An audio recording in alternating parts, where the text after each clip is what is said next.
Music by Shankar Singh.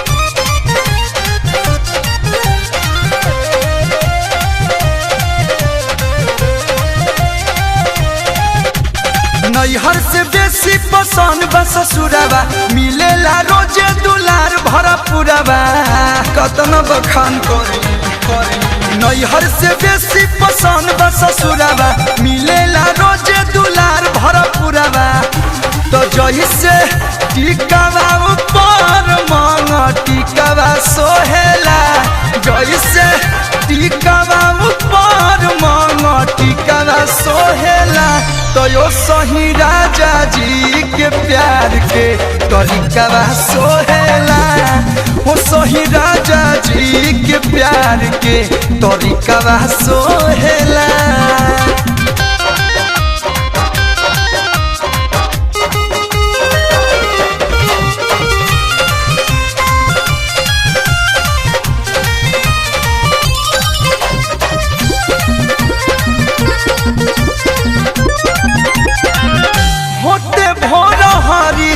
धरे ले कवरिया तनी दिल राजा जी हो कुसुमी चदरिया होते भोर हरिया धरे ले कवरिया तनी दिल राजा जी हो कुसुमी चदरिया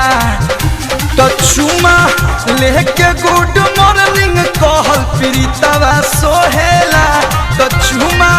लेके गुड मॉर्निंग कहल प्रीतवा सोहेला तो यो सोही रोजो जी के प्यार के तरीका सोहेला ओ सोही राजा जी के प्यार के तरीका सोहेला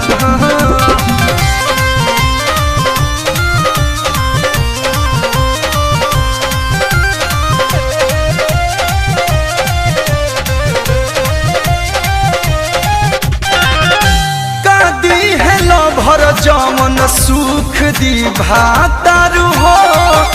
दिल में धसल कलू शंकर के प्यार हो बड़ी स्वीट है गादी है ला भर जमन सुख दी भातारू हो दिल में धसल सुजित आंसू के प्यार हो तो सोनू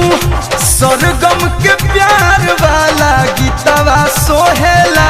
तो सोनू सरगम के प्यार वाला गीतवा सोहेला तो यो सोही राजा जी के प्यार के तरीका सोहेला